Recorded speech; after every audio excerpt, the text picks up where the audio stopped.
Hey, salut la compagnie, j'espère que vous allez bien. Nous voilà déjà arrivés sur le quatrième opus des vidéos concernant les obstacles sur le lâcher-prise. Voilà, on arrive à la quatrième vidéo. On est presque à la fin du parcours et j'espère que ça vous a déjà intéressé. Le thème d'aujourd'hui, je voudrais vous parler des émotions négatives. Les émotions négatives sont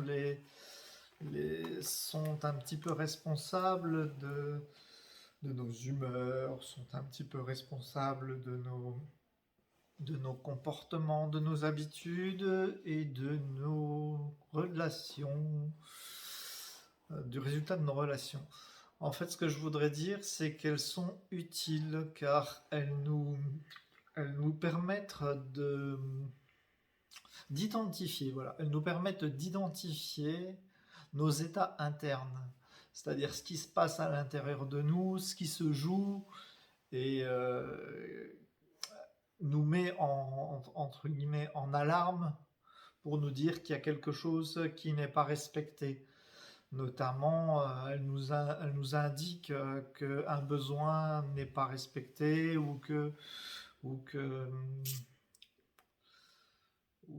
qu'un besoin n'est pas comblé ou qu'il y a une carence en quelque chose, et bien souvent ça se manifeste par de l'anxiété, de la peur, de la colère, de la jalousie, du ressentiment, de la rancune, de la critique, mais aussi ça peut être par une rumination mentale sur des choses qui sont complètement irrationnelles et qui nous projette sans arrêt vers des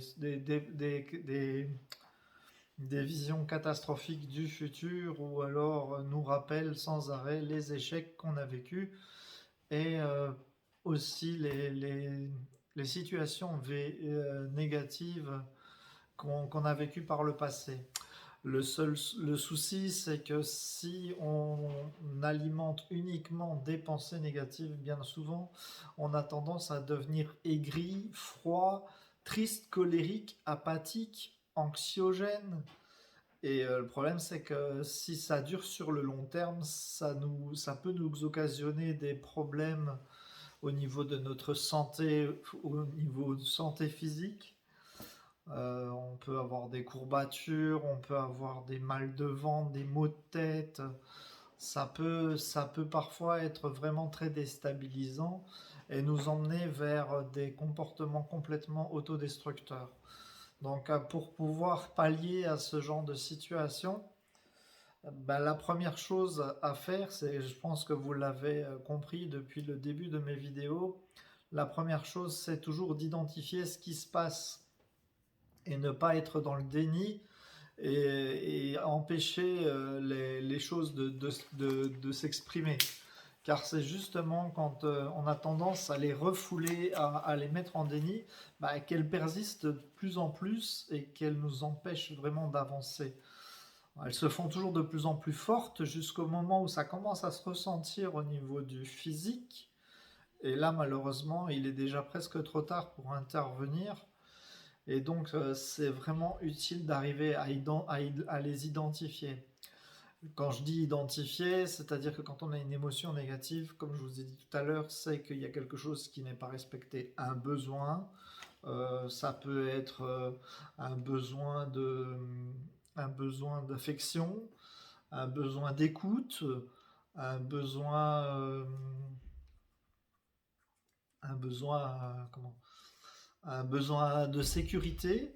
Et parfois, quand on a tendance à être colérique ou à avoir de la jalousie, etc., c'est parce qu'on a tendance à ne pas forcément avoir nos besoins qui sont soit respectés, soit, euh,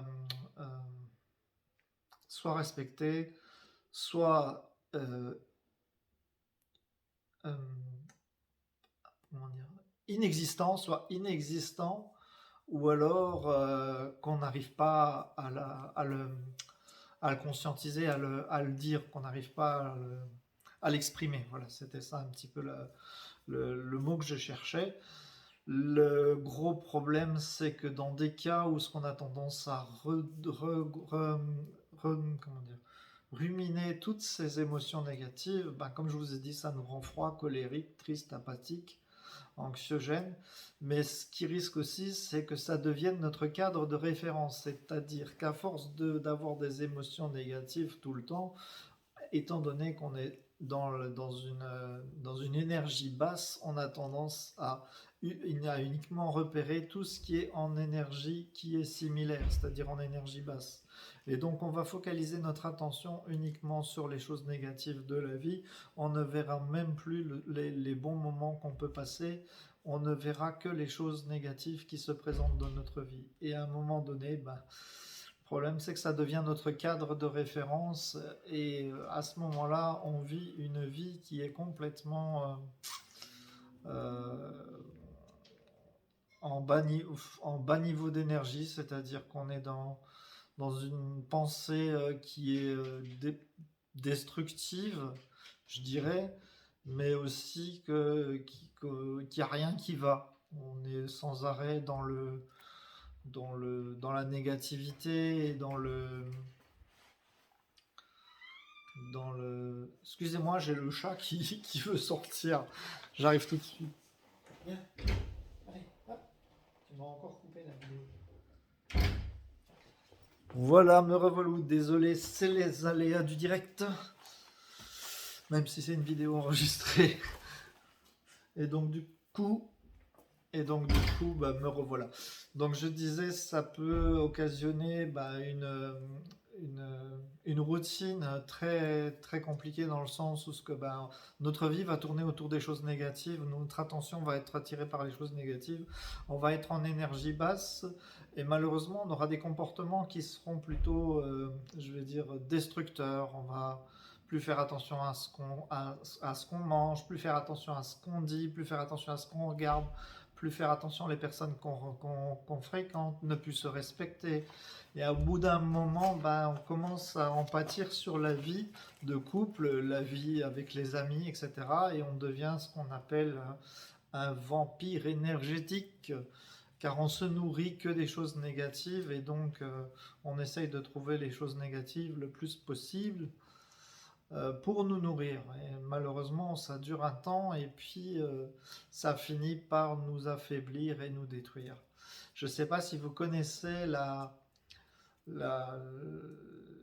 Enfin, non, vous connaissez peut-être pas parce qu'en fait, c'est un petit peu moi qui les invente, entre guillemets.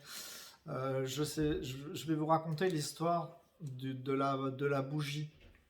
Donc c'est une métaphore que j'ai mis au point en fait en analogie avec ce qui se passe un petit peu quand on regarde une bougie. On sait très bien que pour allumer une flamme, il lui faut de l'oxygène.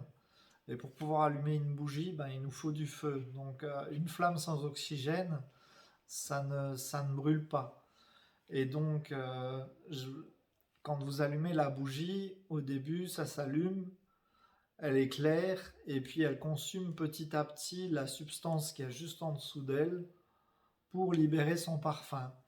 Eh ben, en fait, une émotion négative, elle est un petit peu de la même manière. C'est-à-dire que pour exister, une émotion négative doit être alimentée et amplifiée.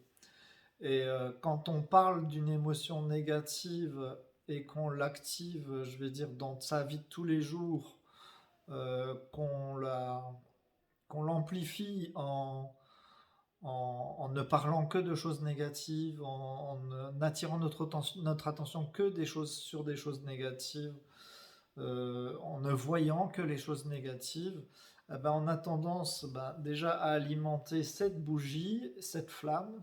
Et là, la bougie, en l'occurrence, c'est vous.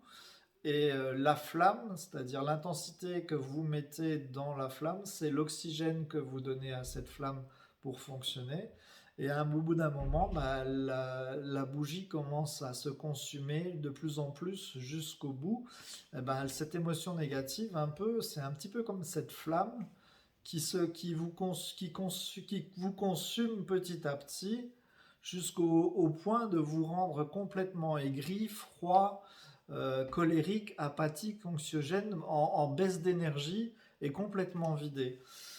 Donc, ma, ma réaction par rapport à cette bougie, justement, et par rapport à la situation d'une personne, c'est que si on veut faire diminuer l'intensité de la flamme, eh ben, il faut diminuer son oxygène. Et pour faire diminuer son oxygène, eh ben, il faut faire diminuer la tension qu'on porte au niveau comment dire, de la, de l'émotion négative. C'est-à-dire que plus on va l'entretenir, plus on va l'amplifier, plus elle va exister. Par contre, moins on va lui donner de poids, moins on va lui donner de pouvoir, moins on va lui donner de force, et plus elle va s'amenuiser et diminuer au fur et à mesure. Mais pour ça, il faut encore le conscientiser.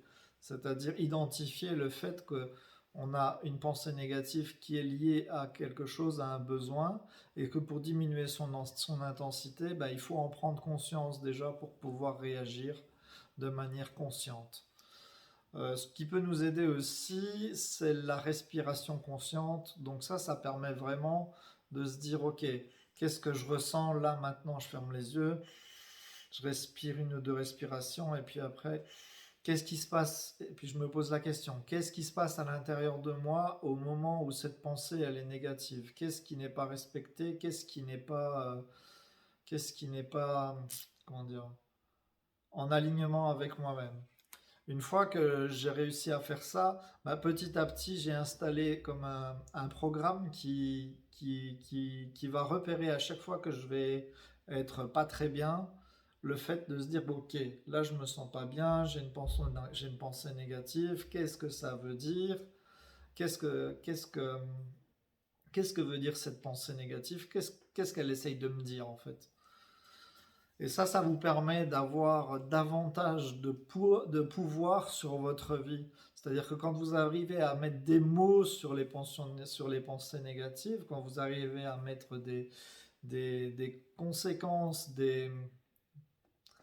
vous diminuez sa résistance, en fait. En étant conscient des choses, on diminue sa résistance. Parce que ça permet que, comme la bougie, ben, elle ne consomme plus. Vous lui diminuez son oxygène, diminuez l'intensité qu'elle peut avoir sur vous. Donc au fur et à mesure qu'on diminue l'oxygène, eh ben, elle finit par disparaître et laisser place à autre chose. C'est une situation qui revient là très souvent dans la plupart des gens, et je pense que c'est une grosse partie qui empêche les gens d'avancer, c'est qu'ils sont, euh, comment dire, ils sont envahis par leurs émotions et n'arrivent pas à les gérer, n'arrivent pas à les comprendre. Des fois, elles ont tendance même à les étouffer en buvant, en se droguant ou en faisant des choses dégradantes pour les faire taire ou pour ne plus les entendre. Malheureusement, elles sont, enfin, et heureusement pour nous, c'est un moyen pour nous de nous rendre compte qu'elles sont utiles, c'est qu'elles sonnent, elles se manifestent pour sonner la sonnette de l'alarme, pour me dire eh oh, il y a quelque chose qui va pas, il faut que tu fasses quelque chose. Et bien souvent, la plupart du temps, quand on a un mal de tête, notre corps il essaye juste de nous dire un truc qu'on n'a pas forcément envie de voir ou d'entendre, mais on prend une aspirine et puis voilà. Mais par contre, le problème, il est toujours là après. Enfin, voilà, tout ça pour vous dire en fait que les choses qui vous arrivent dans votre vie, que ce soit consciemment ou inconsciemment, que ce soit au niveau des événements que vous pouvez vivre dans votre vie, il y a toujours quelque chose à comprendre, toujours quelque chose à apprendre quand on les conscientise, c'est-à-dire que quand on les met en lumière, parce que en fait rien n'est fait pour embêter en fait. Une grosse partie des choses que nous vivons, c'est pour nous apprendre justement à grandir et évoluer et à devenir autonome, mais surtout pour apprendre à gérer comment on fonctionne et comment on peut avancer de manière équilibrée en tenant compte des signes et des messages que le corps peut nous envoyer. Je pense que c'est quelque chose qui est important à savoir, et je pense que c'est un des gros soucis de notre société actuelle, c'est qu'on fait les choses sans se poser de questions. on se laisse envahir par toutes les choses dans notre vie sans se poser de questions. Et le problème, c'est quand on se pose pas de questions, malheureusement, on fait que subir ce qui se passe, tandis que quand on commence à conscientiser, à se poser des questions, on devient complètement acteur de ce qui se passe et on peut réagir du mieux qu'on peut. Ben voilà, c'était Steve. Je voudrais vous remercier d'avoir regardé cette vidéo. C'était cette fois-ci une petite vidéo sur les émotions négatives. J'en ai fait un petit peu le tour dans les grandes lignes, hein, parce qu'il y a encore énormément de choses à dire là-dessus, mais je pense que c'est un domaine que j'aurais tendance à approfondir bien plus tard, parce qu'il y a tellement de choses à dire dessus que je pense que ce serait intéressant de refaire des vidéos là-dessus plus approfondies. En tout cas, je vous remercie d'avoir regardé cette vidéo jusqu'au bout. Déjà, on est à la 4e vidéo. Bon, vous qui avez réussi à aller jusqu'au bout des 4 vidéos et à me suivre, je pense que vous avez déjà fait un pas énorme vers le développement de vous, parce que ça permet déjà de mettre en lumière certaines situations qui peuvent se poser dans votre vie au niveau des différents obstacles du lâcher-prise. Et je pense que vous avez fait le bon choix de regarder les vidéos, même si elles sont pas tout à fait parfaites. C'est un petit challenge que je me suis fixé pour habituer un petit peu ma prise de parole en public et puis pour passer le pas en fait dans mon activité et essayer d'aider un maximum de personnes. Voilà. Donc je vous remercie pour la bienveillance que vous avez par rapport à mes vidéos. Je vous remercie du fond du cœur pour ça. Merci de liker la vidéo, de la partager avec quelqu'un qui en a besoin, de faire un commentaire en message privé comme vous le faites jusqu'à présent, car j'ai pas beaucoup de messages en public, mais c'est pas grave. En tout cas, merci pour les personnes qui réagissent, de vous abonner à ma chaîne. Je vous souhaite une excellente fin de journée. Portez-vous bien et surtout, n'oubliez pas, on avance quoi qu'il arrive. Allez, ciao, ciao les amis. Je vous adore, je vous aime. Prenez soin de vous. Au revoir. À bientôt.